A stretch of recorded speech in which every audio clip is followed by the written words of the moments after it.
Hey, everybody, welcome to the Unconventional Therapist Guide to Nothing. My name is Dave. I'm joined here with my co host, Greg, and we got a wonderful little episode for you today. I would say it's very uplifting in some ways and then very crushing in other ways. Yeah. Okay. Do you Is think that? that? I think that, yes, I think that what it's interesting the placement of this because it's like February is a lot of things, but there's a month it's love there, right? Isn't we sort of think of Black History Month, we think Yep. of Valentine's Day, and last week we talked about heartbreak, which is essentially a void that's left when it could be when a person of interest, a partner, a lover, or girlfriend, boyfriend, whatever, leaves your world and leaves that hole there for you. And this week, I think we're going to explore that void and how it can be exploited, how you're left in this weakened state, and how that leaves you vulnerable to, I don't know, manipulation, answers. You're very answer seeking. And I think that's what we're going to talk about in this episode With with twin flames. twin flames. Yeah. So some people might be understanding what twin flames means from the Netflix documentary, from the podcast by Wondery that came out much before that. Hmm. But even before all that, it's been a concept for quite some time, which we will explore and we'll get into kind of what inevitably became of, led up to the forming of, I don't know if they're technically using this term, but the Twin Flames cult. Yeah, I don't think the cult's using it, Yeah, I don't but think they, maybe but they we're do. Who using it. knows? I Yeah. actually wouldn't be super surprised if they did. But yeah, we will. Before we get into that, I did want to make a quick update, and I wanted to do this at the beginning of the episode because it's something we really want people to make sure they are aware of. And I don't know if everybody makes it all the way to the end. I hope they do. But we have set up an Apple subscribe and a Patreon page. So you have two options. And the reason for these two options is we are going to be currently offering bonus episodes and maybe even some other small perks as we go. Yeah. So if you sign up for Apple Subscribe or Patreon, you'll have access to those bonus episodes. We're looking at monthly, hopefully at least two a month. That's my goal. Just short little episodes, little supplemental episodes. Maybe they'll have tie-in to an episode, or maybe they'll just be completely different and more like concept-based, just little short deep dives into our thoughts on certain things. For example, we did Heartbreak. And then we did a little bonus episode on heartbreak syndrome, which is a medical condition, and kind of talked about that a little bit. Um, so yeah, I wanted people to check that out and see what fits for you. I know there's two different subscriber prices. Apple subscribe is a little bit cheaper than Patreon, but the thing with Patreon is we'll have the option to do a few different things on Patreon, like offer video versus just the audio. And we can even probably I don't know. I think there's an option to get people's mailing address. So we might be able to send you, if we have stickers or some other kind of merch or stuff, we would have that option as well. So that would be why the Patreon's $1 more. Just $1 though, Hey, it's worth every penny, I think. worth every penny. So Yeah. I wanted to point that out. And then I also want to just give a shout out to one of our buddies, our listener, Joe B, who messages us here and there on email and will often throw out some really, really great suggestions for future episodes. But he also made a comment that I guess I had made a little sarcastic joke to you, or made a joke that you'd pointed out I was wearing glasses. Like, Greg, I've worn glasses every episode. And he went through and he was looking, he's like, Dave, you're never wearing glasses. I was just giving Greg a hard time. I rarely ever wear glasses because unfortunately you can see all the reflection and not my actual eyes usually on But video. you're running them back I apparently am this wearing time. them today because I'm And tired. That's when I usually thank wear you, them. Joe, for saying that. Because I'll tell you what, you know what that is? That's a little psychological term, a new one. Um, Gaslit. I was Yeah, gaslit. yes, you were gaslit. So I had Joe and Greg fooled with that little Yeah. joke. I was like, oh, okay. I guess I'm crazy. All right. So So, yeah, that's it for updates. Greg, start us off, bud. all right, buddy. So listen, love isn't just something that we think we need, right? Like this longing sense, love, like romantic love, love for children, love for friends, love. Like this is an essential part of being a human being. And I mean in terms of survival, Dave. It's if you've ever seen a nature show or if you're into some weird stuff and you've seen an animal born like any other mammal, a giraffe, a moose, a deer, they plop right out of their moms and they're off to the races essentially. And human beings are not like that. We require care. We require someone to put up with us for years before we're able to survive on our own. And I think the emotion that allows us to do that, that perpetuates the species, is love. Because without that, we cannot survive. And I don't want that to sound like love is just some biological necessity that happens, because I guess it is in a way.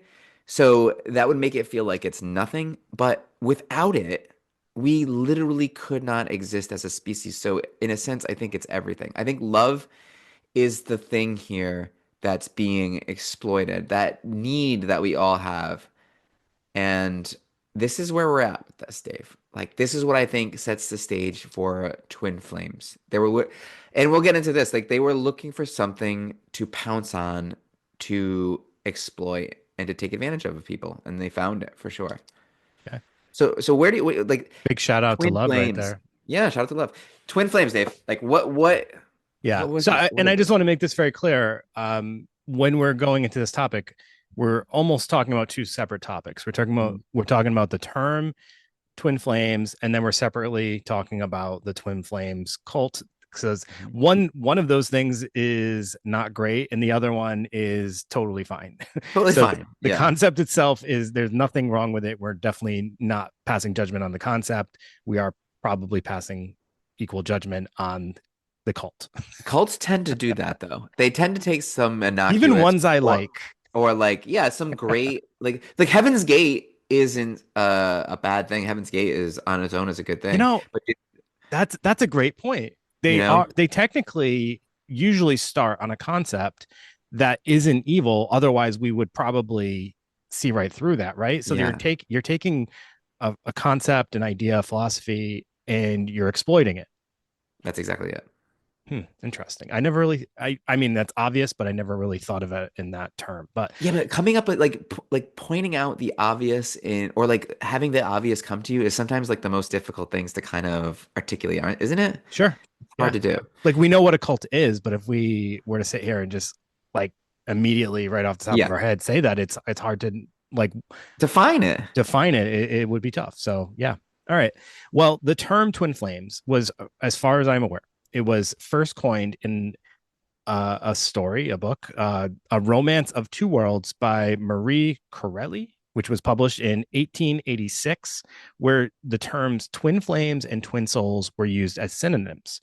The text suggests that only very advanced souls who incarnated from higher dimension worlds close to God have twin flames, and twin flames stay in the spiritual reality, communicating with the incarnated twin like their divine lover and guide.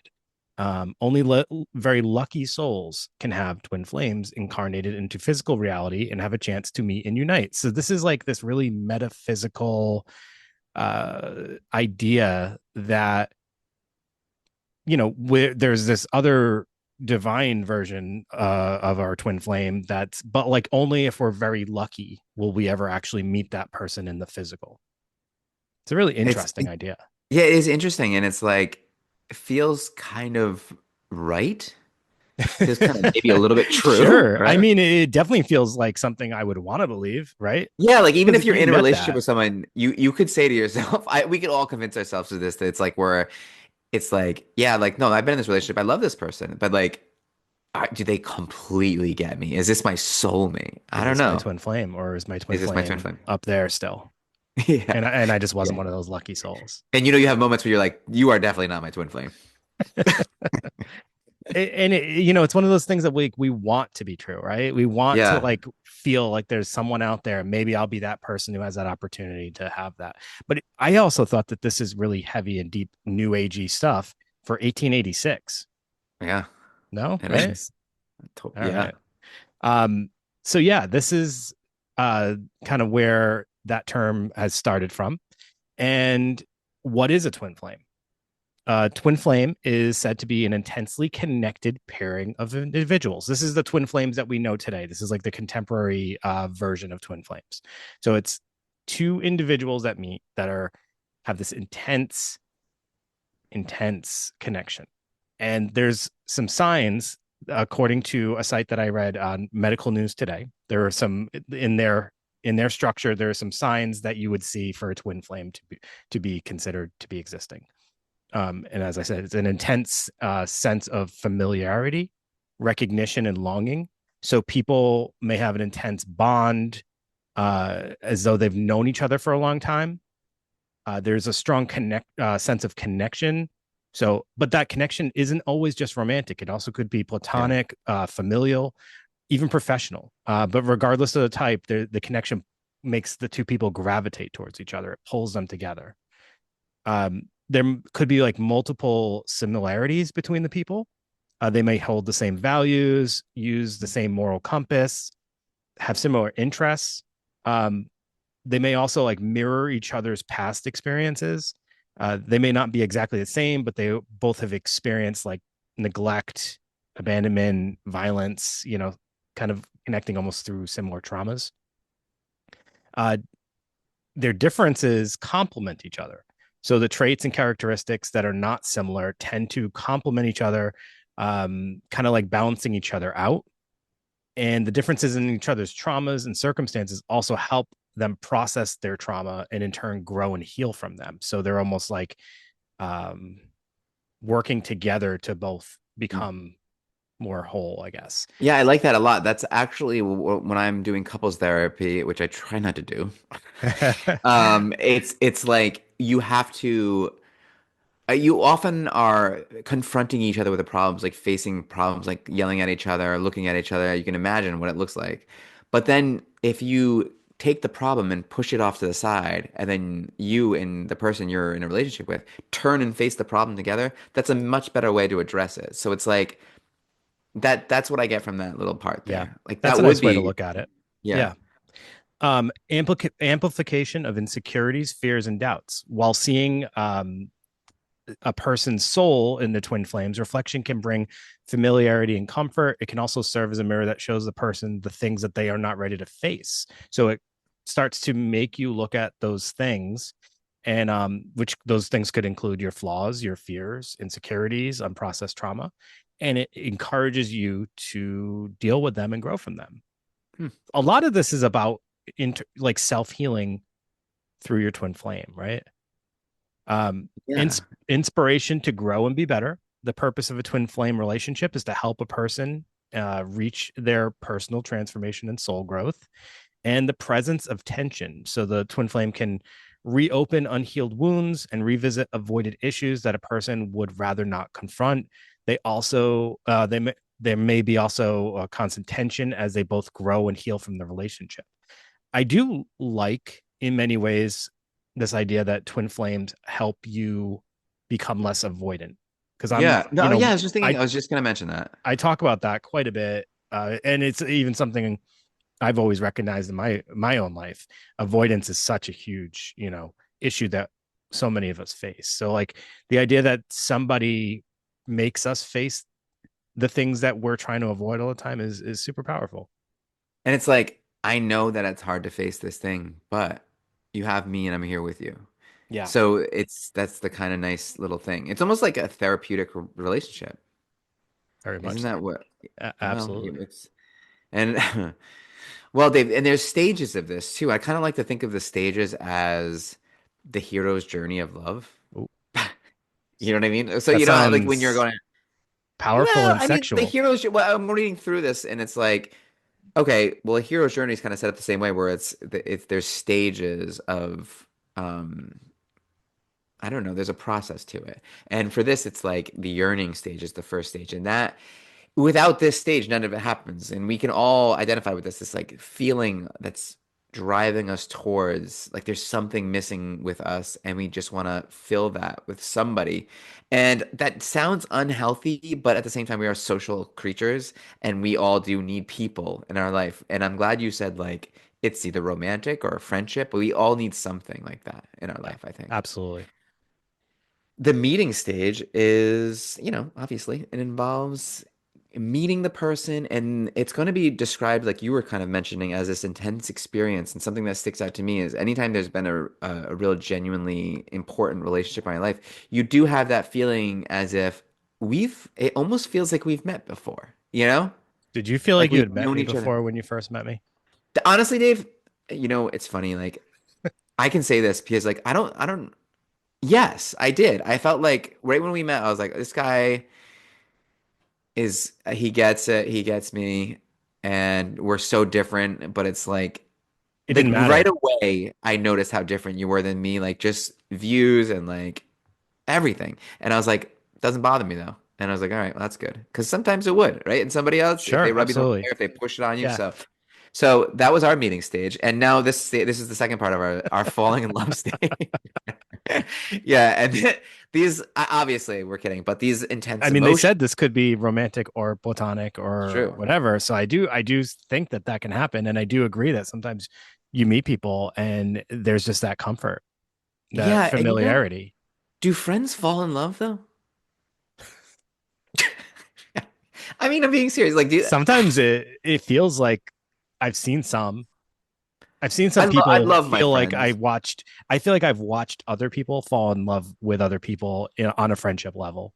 Are you talking about like Okay. friendly love or like Hmm. does it turn into romantic love?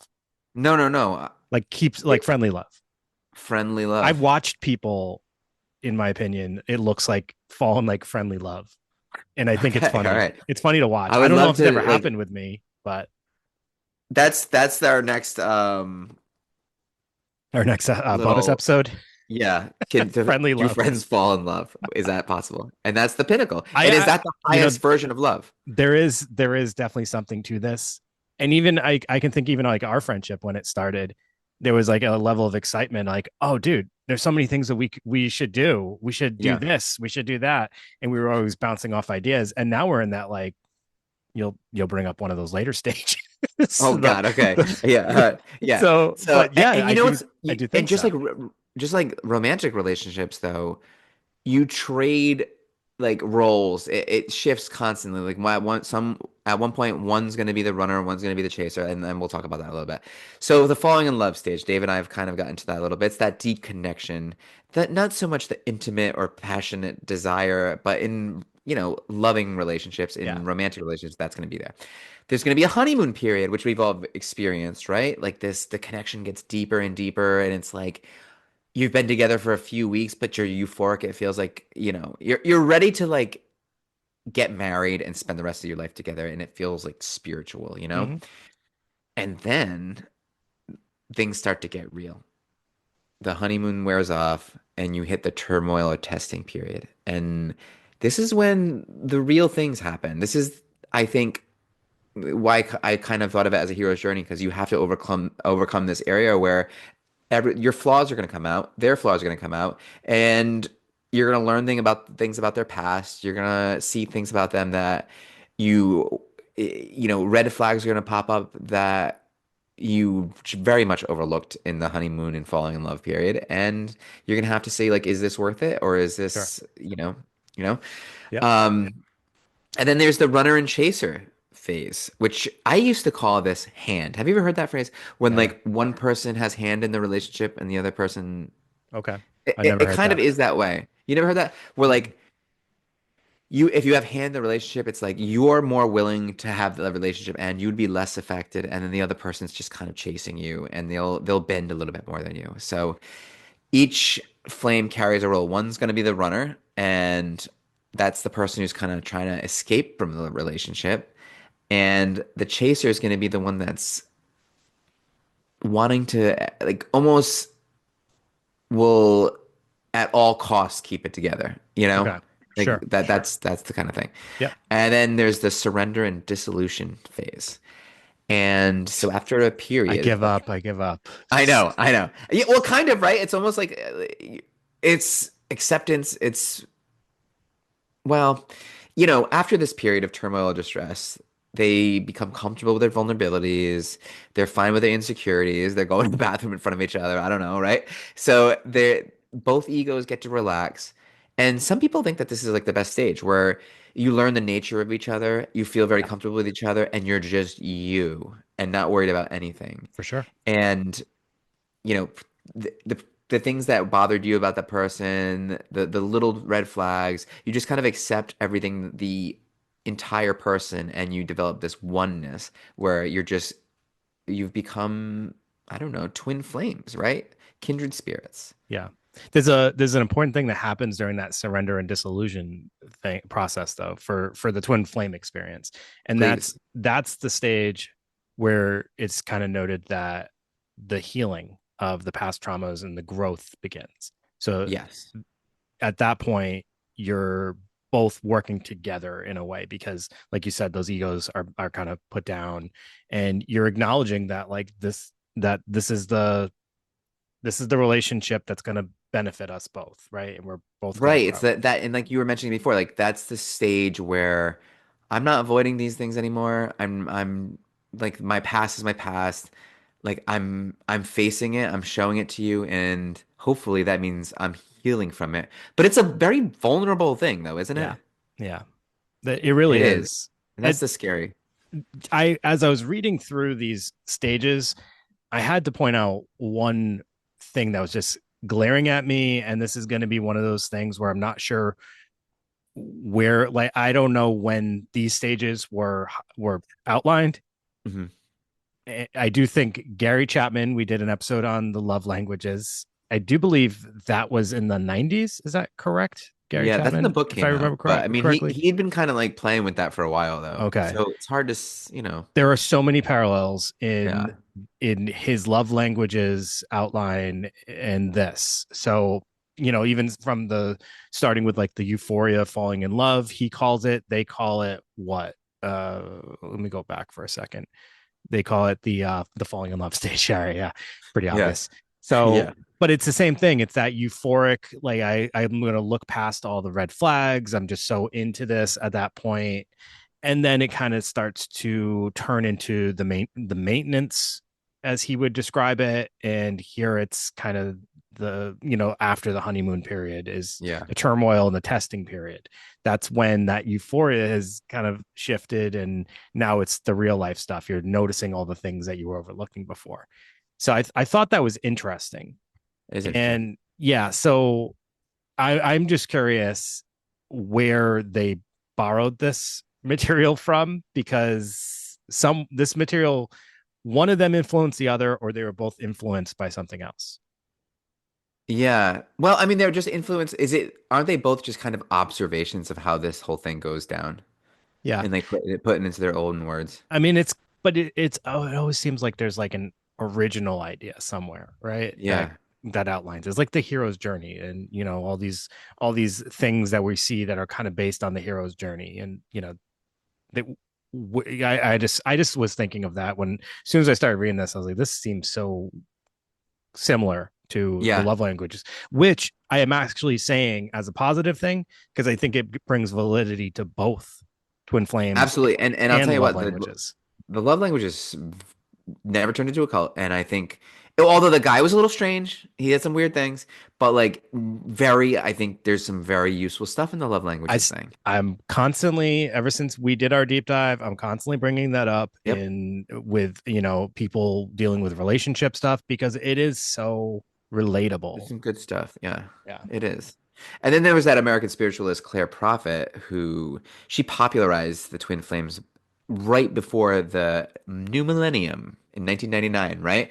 So the name of the book was Soulmates and Twin Flames, the spiritual dimension of love and relationships. So this thing kind of mixes Eastern religion, like Hindu, Buddhist, and mixed with like Christian beliefs, right? To suggest that twin flames are two people with this permanent spiritual divine connection, and you need, and see, this is where it kind of like, I don't know, where we drift a little bit. You need the help of someone else or something else or a twin flame to reach salvation, either spiritually in heaven or whatever that is, or Yeah. enlightenment in an Eastern sense, which is, I don't know. How do you think? What do you think about that? Like, do you need someone else to become the best version of yourself? I think there's two. I think that it's uncomfortable to say maybe.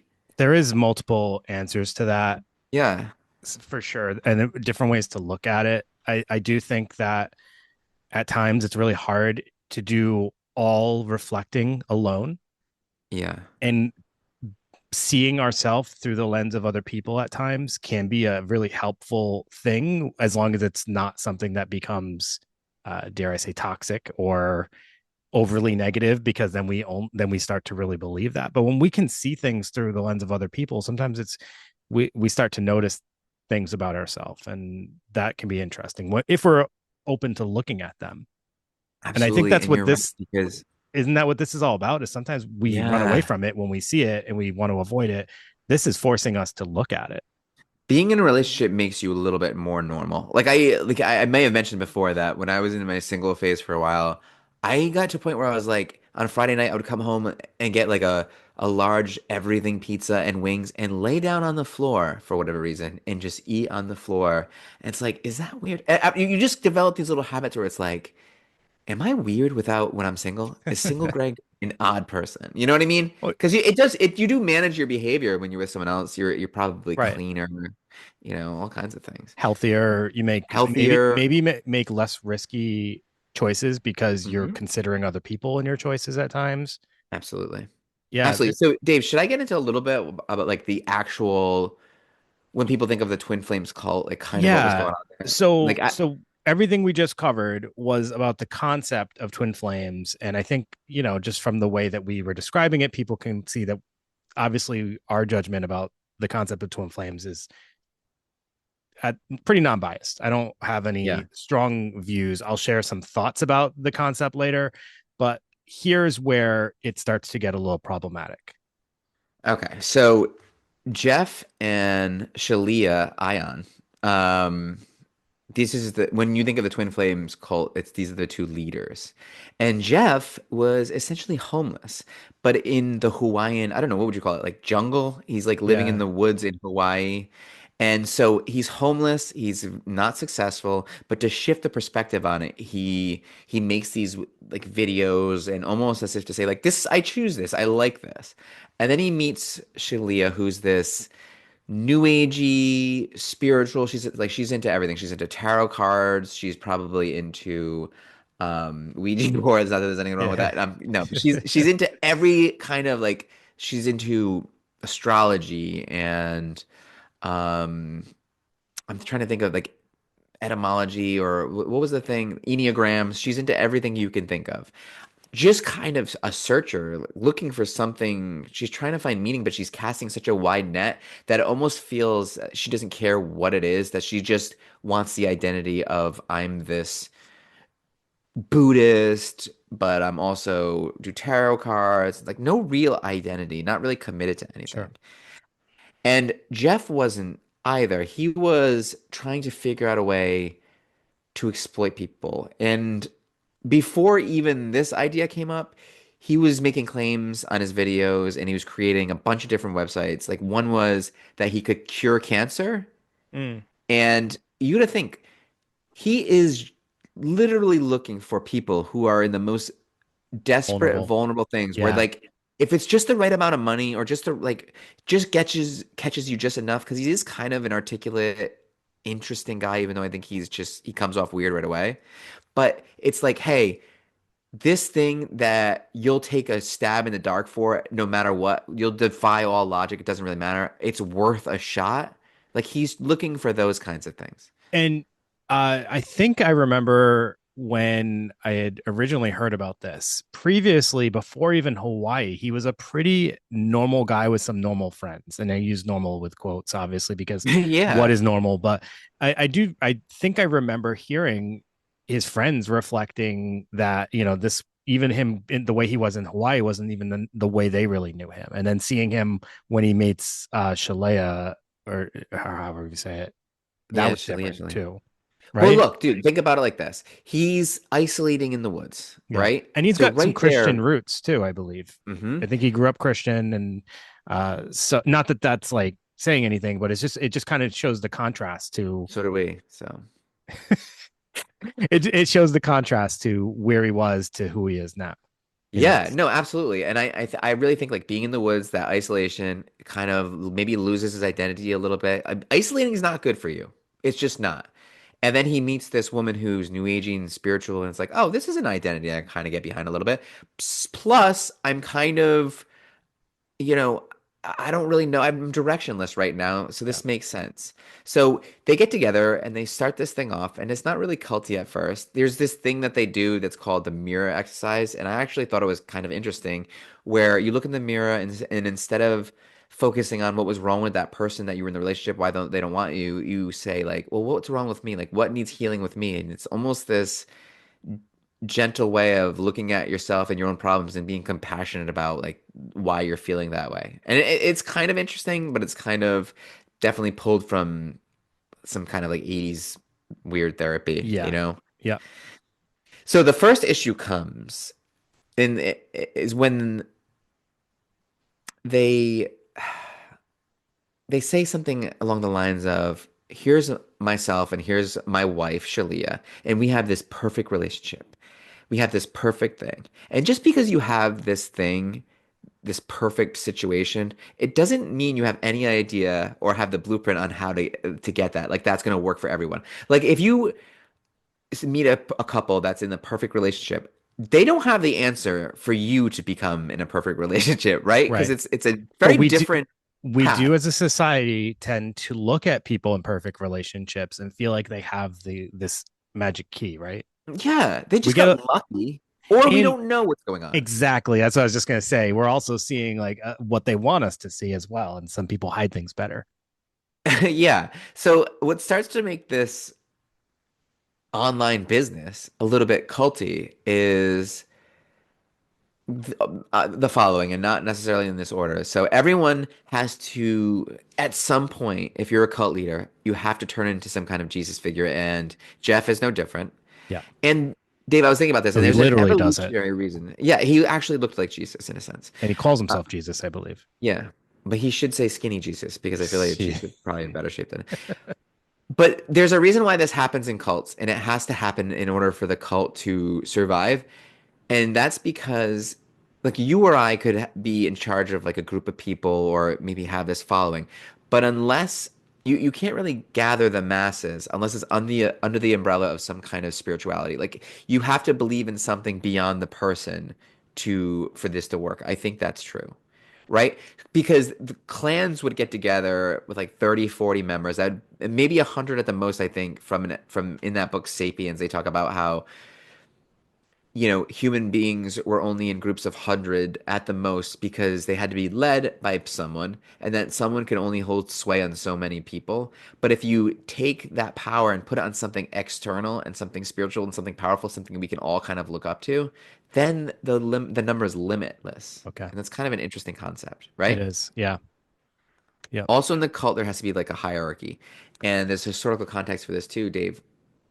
You have to have the ability to move up in the group, Yeah. and there has to be like a rank structure. And I think I that's love that important. you're bringing this up because Yeah. this reminds me of that concept. I know we always go back to this when we're talking about cults, but with Heaven's Gate, we were saying how genius it was that they turned their members into their future recruiters and they gave people responsibilities. So you felt like now I'm not only a member, but I have responsibilities and I have a role here. Yeah, no, it absolutely, and that it's so useful. And then it's like What was the you name can of the role that they give people, they give couples in Twin Flames? Do you remember the coaches, title? maybe? Was it Coach, something coaches? like that. But they essentially that's what they become. They Yeah. become their twin flame coach, and they check in with them and they're responsible for their success almost. Yeah, and it cost a pretty penny too. Yeah. So what's interesting in the beginning of this, in the very beginnings, you decide your twin flame, and it's not great right off the beginning, but that's one good thing. But you decide who your twin flame is because you have a feeling about them. And just because you feel like this person is your twin flame, it doesn't really matter how they feel. It's now becomes your job to become some kind of Pepe Le Pew. Remember Pepe Le Pew? Oh yeah. This. Like you hunt this person down and you find them and you Oh my convince God. them and you don't take no for an I answer. And forgot so about this is Pepe like Le Pew. stalking. Yeah. Yeah, this Pepe Le Pew was a stalker. He Poor thought that Pepe Le cat was his Pew. He twin was so flame. cute. I know, I know, I know. And he's French, so I have a Stalker. soft spot. Yeah, he and we as kids were like, no, I get it. But like he saw his twin flame in that cat that got accidentally painted by, right? Isn't that kind of like how it happened? I think so. And he was like, I'm going to get her. She's my twin flame. She's the love of my life. And it's not really that important how she feels about the whole situation. And that they hold Yes. this idea over your head, like if you do it right, and if you keep listening to us, it's like they call it a harmonious union, and they hold it over your head like that's carrot on a stick Right. idea. It's like Right. find this, and if you're not making it work, then you're not working hard enough, and it's your fault, right? Yeah. And then what they start doing after that is they start deciding who your twin flame is, and they're Right. like, you know, you could be saying like, I don't really like that person, and they're like, no, like They convince you that's you your twin do. flame. Yeah. Yeah. And that's a problem, right? Of And it puts course. them in a very powerful position because Yeah. like these people who are coming to these seminars and this online making these payments, they're coming from a place of maybe a recent breakup, desperation, maybe never been in a serious relationship, maybe it's the Yeah. only thing they've ever wanted in their whole life, and they're willing to try anything to make it work. Yep. And they isolate you from your family, and you see this in every single cult in history, right? And Like, Greg, the other thing that's super important to point out is it's no longer even just about I need to find love or my twin flame. Now it's also I need the acceptance from my group leaders. And if this doesn't work out, I've failed them and I don't want to fail them because their opinions matter so much and they know what is right for me. So I have to keep working on this. I have to keep pursuing this. Otherwise, I failed them and I failed myself. But I think it's actually turns almost more important that they don't fail them. right, absolutely. And it's really hard because you're stuck. It creates a situation of like stuckness where you can't force someone to love you. That's a weird, odd concept. And why would you want to do that? But this is what they Yeah. sort of preach, and to the point where people are like arrested for stalking and getting restraining orders against them. And when that happens, they don't say, "Okay, wow, that we've gone a little too far." They say, "Nope, you got to keep going. And Got to make it work." the most egregious case is the one Yeah. that's and we didn't want to go into all the details of this because you guys can all watch the Netflix show or go Give us the on and egregious though. it, they actually got somebody to do a gender Hmm. transformation, convincing that person that that's what was needed in order to get their initially same sex twin flame, even though they identified as heterosexual. They were told that their twin flame was this other member who was of the same sex, and that in order to get their affection, their attention, to get them to give in that they're their twin flame, they should do the gender changing surgery, I believe. And wow, this Yeah, went so far. that's But going really far. what you said is also crazy too. That chaser runner dynamic led to someone being arrested for stalking, for harassment, and Yeah. there's so many things, and I encourage everybody to dig in. The Wondery podcast is excellent. I The Wondery was podcast I listened to, I just looked in my notes and I listened to it in 2022 because we talked about doing this years ago. I was And hooked I on this listened to the whole story thing. when that came Yeah. out. So I know I suggested it, and I think now you have to get the Wondery subscription in order to listen to it. Yeah. But it's definitely a really great story with a lot of the interviews with the Individual actual stories. Yeah. people involved. But the Netflix show is pretty good. It's the same pretty much. Same Yeah. thing. And you know what happens with these groups, and I don't think we've seen, hopefully, so put it this way.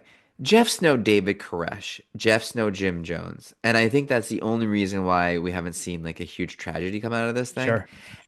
And is he a Marshall Applewhite? Is that the name Oh for him? yeah. He might T be and Doe? more. He might be more of that. They might be more of a T and O. The other big difference too, though, is this is what it looks like in modern day with internet being the way it is, with Yeah. access Yep. to, social media. Great It's point. gonna be different. He's on like he was on YouTube, I think. Their Yeah. meetings were, I think, live streamed at one point. Like they had access to things that our previous cult leaders never did, but also they were subject to scrutiny way earlier and easier than probably previous cult leaders were able to be. They like I almost feel like previous cult leaders That's true. were able to do what they were doing, and majority of people wouldn't even be aware of what was happening. It's not possible in today's day and age, right? if But you're if what's if your crazy though? platform is the internet, it's not possible to hide. No. No, I mean, like, there's that Nexium. There's a couple that like did were a little bit more intense than this, Yeah, but maybe we'll get into those at some point. That'll be fun. Um, but there's that stage. I think I was talking stages. Is I think in a cult, in any cult, and this one not is included, of course, is the you're in on the inside, and I'm only like speculating. You're on the inside of something like this, and you hit that stage that's like I'm in too deep. I'm like in Heaven's Gate when we talked about the aircraft or the spaceship that Jesus was driving was supposed to come down on this date, and they've been waiting like 18 years or whatever, however long it was for it to happen. On that date when it didn't come, I think a lot of people should have walked, but they were in too deep. It's like I've yeah, devoted my entire life to this. I've put all my resources into this. I've lost a ton of friends. I've lost a ton of family, and here I am. So this better somehow work out in the yeah. end. There must be a mistake here. Yeah. Ship's actually coming in 2 days. Sorry, Yeah, guys. no, I know like Jesus comes when he comes. You know what I mean? Like who are we to say? So, and that's the thing with this. It's kind of foolproof too, because Hmm. if a person rejects that you're their twin flame, if you feel like if I felt someone was my twin flame and they tell me, no, I'm not, I don't have any interest in you, that's exactly what a runner would say. Yep, So it's exactly. it's foolproof. It's built in. You can't yeah, there's so many ways to like rephrase it so it seems like it's real, even if it's clearly not meant to be. It's like, well, that's what a runner would do. You have to continue to chase. You have to show them that they are your twin flame. So they like, how could you ever prove them wrong? Can't You can't. can't. When someone So goes to jail and they say, you got it, you can't give up. This is par for the course. This is your journey. And yeah, they continue to do the stalking. It's like, yeah, like, are you going to let the law and society get in the way of this spiritual journey that you're on? It's like, exactly. for Yeah. me, it's like, probably. Yeah. So that's the overview of the twin flames cult. But back to Yeah. the idea of twin flames Okay. as a concept, as a premise. I wanted to discuss some thoughts I had. And Greg, if you have any you want to share, if you have some ideas, thoughts about the ones that I highlighted, please feel free. Uh, but potential issues with twin flames, as well as my arguments for twin flames. Okay. I want to keep this kind of balanced. Fair. Fair and balanced. My first thought when I hear about the twin flames, and you brought it up as, and I do think you'll have some ideas that maybe will counter this. I think of codependency and this idea that like we're supposed to heal each other, and it makes me think, well, whatever happened to that thought that we want to be with someone not because we need them, but because they add value to our lives, right? And I think at some points, twin flames could be misunderstood to think that you do need people in order to heal, in order to be better, in order to be full, versus like I should work on myself and feel good about myself and I want to be with someone because I want them in my life because they add joy and happiness to my life, not because I have a void that they need to fill. No, and I think though it's so complicated because if someone is going through like they have this void or whatever they're dealing with, I think a lot of the times being around other people is exactly the answer, which I don't know what that means. You know, I mean, we tell people to like become social and get back out there, and it'll start to, make you feel better, Sure. whether you want to or not, right? And there's something to that about connection with each other. But and like you, I do feel uncomfortable saying you can't heal from your own issues without help. But It then I don't feels know like if it that's could true. lead to like reliance. Yes. Yeah. So it's like just like you put before you even got into this, there's got to be a balance. Yeah. Yeah. All People's right. individuality is very important. Absolutely. Yeah. The next thing I was thinking is it really positive to be actively looking for something? Hmm. So could it cause someone to create this idea of like an ideal person or ignore the negative or incompatible traits? And I think of this idea of falling in love with the idea of someone versus the actual person themselves. And they're not looking at the person, they're just seeing who they want to see in that person.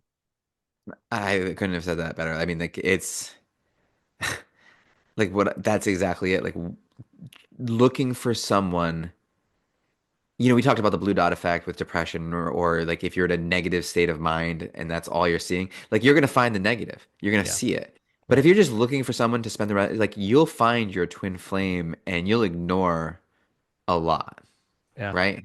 It's just pretty Absolutely. much you become this like anybody that'll take me kind of thing. And this is something that I don't even think is really just for twin flames. This is also something I think that just the idea of love and Yeah. our emphasis on being in a relationship and society can create this in general anyway.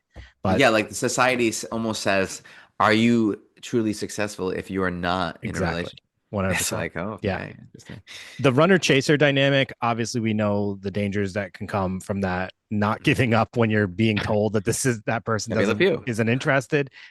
But also, I think about if you're the runner and this idea that you're being told that that someone's your twin flame, right?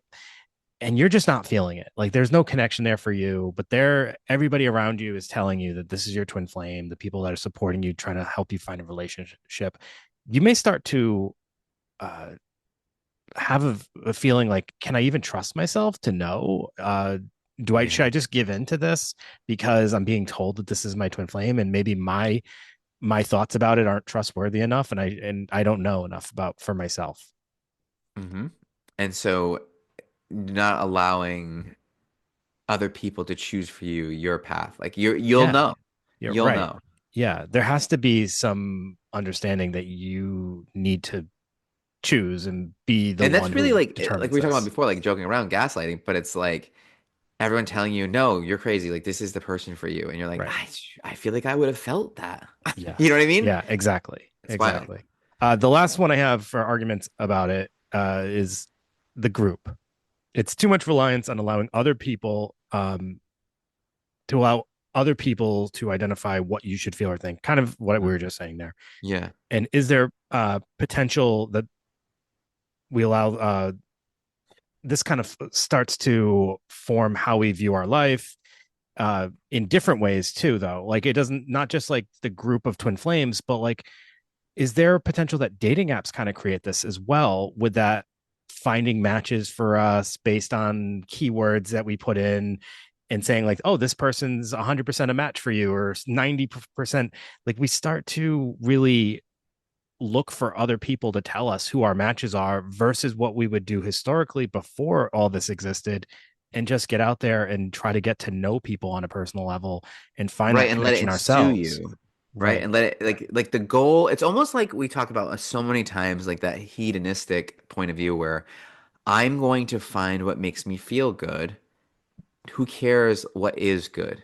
And then you're also saying to yourself when you're so desperate for a relationship, you're like, oh, as soon as I find my twin flame, I'll be happy. Then that Yeah. means that the entire rest of your life, every moment up until then, you're unhappy because Right. you're just seeking happiness. You're not seeking like, oh, it would be nice if I was in a relationship. I'm gonna do the things that are important to me, and along the way that will ensue me. And instead of like that's the pinnacle of my existence is I'm not enough on my own. My identity isn't powerful enough. I need someone else to make me whole. And I don't think that's a Right. good And approach. also, I think that people really do need to be able to find that connection on their own and not like it's great if you can use it as a guide to meet people, Yeah. but you shouldn't Yeah. say like, "Oh, we're like so compatible because this app is telling me that or these people are telling me that this is the person that's my match." I Right. don't think that's healthy for people. I think it puts well, and I think it puts pressure on the meeting itself, and that could inevitably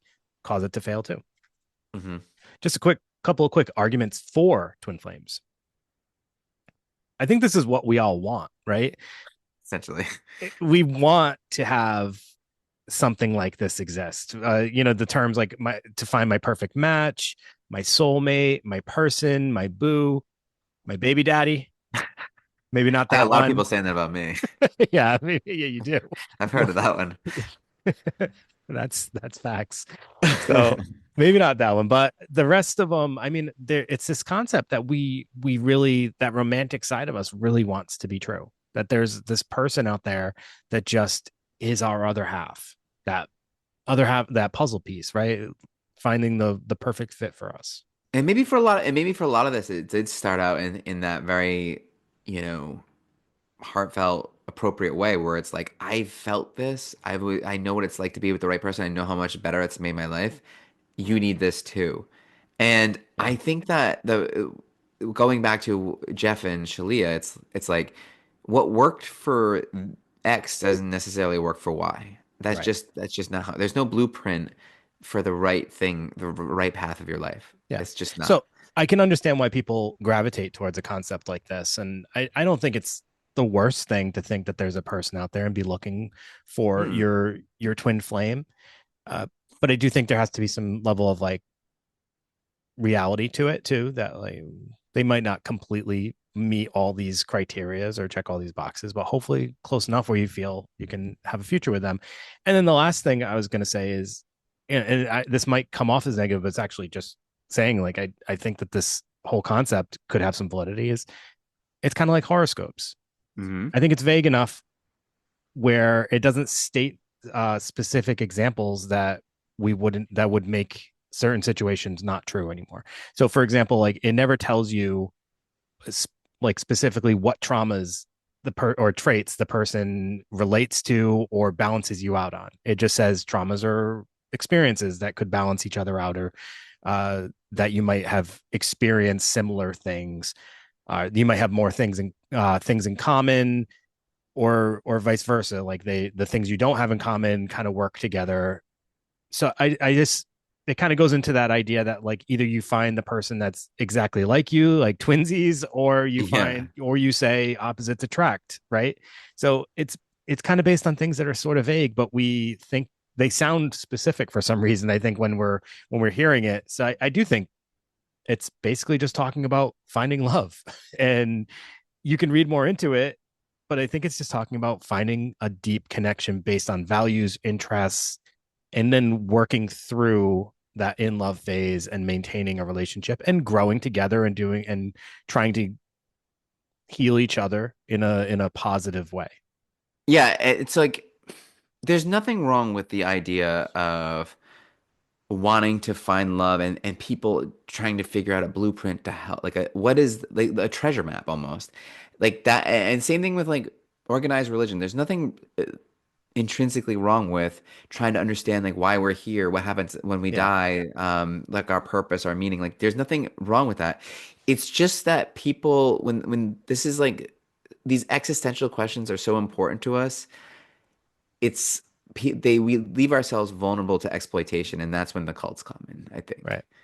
I, And love and spirituality and like it's all sort of this connected thing where it's like this vague idea that we all sort of understand on like a base level, and then we can be exploited because we know we want it and we just yeah. don't really know how to get it.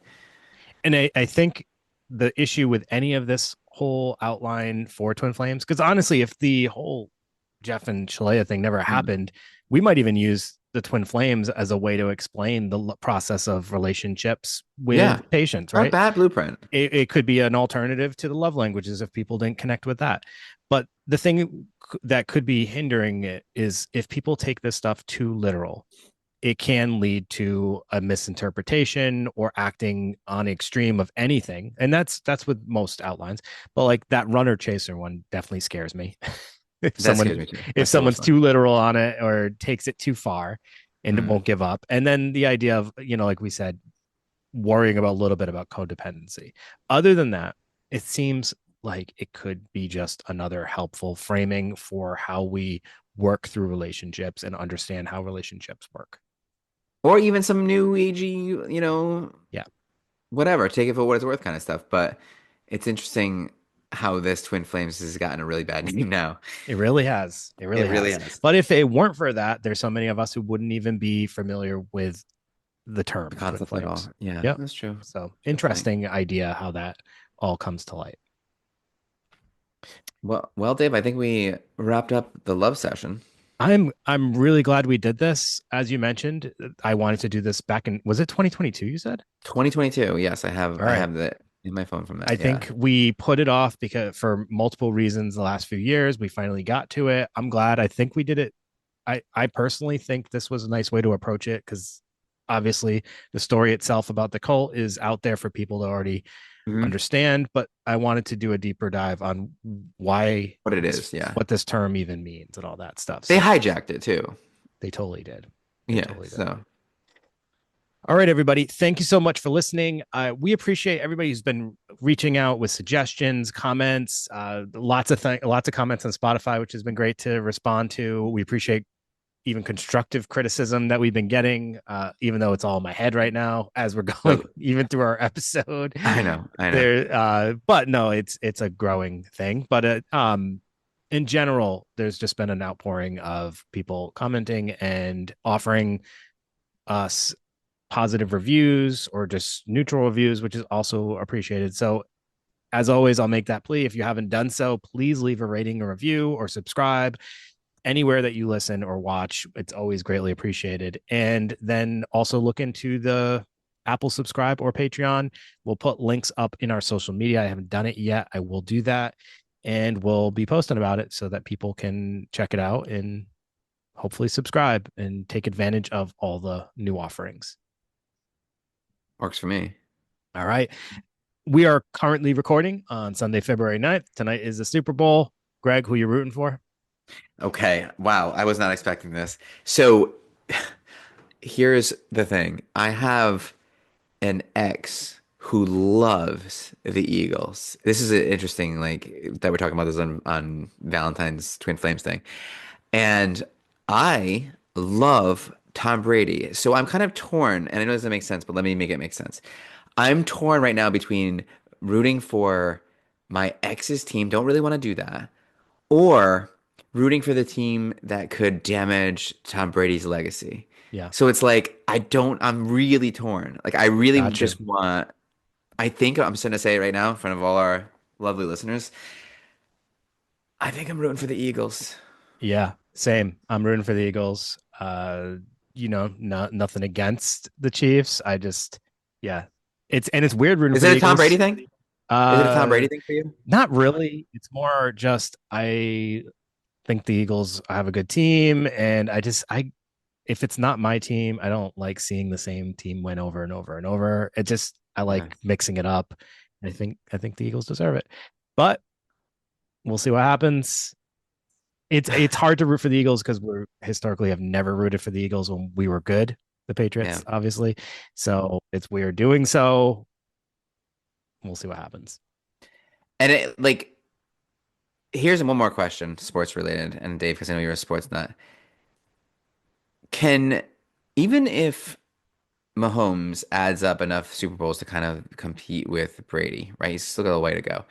The fact that he's never beaten Brady in the playoffs, does that mean he can never take his legacy? I mean, I think that Brady's legacy will be hard to touch, regardless of Mahomes winning. All we have to Brady's say. Brady's done this with so many different teams. I mean, within the Patriots, but like how many Yeah, different I uh know. receivers Exactly. and dynamics on the team.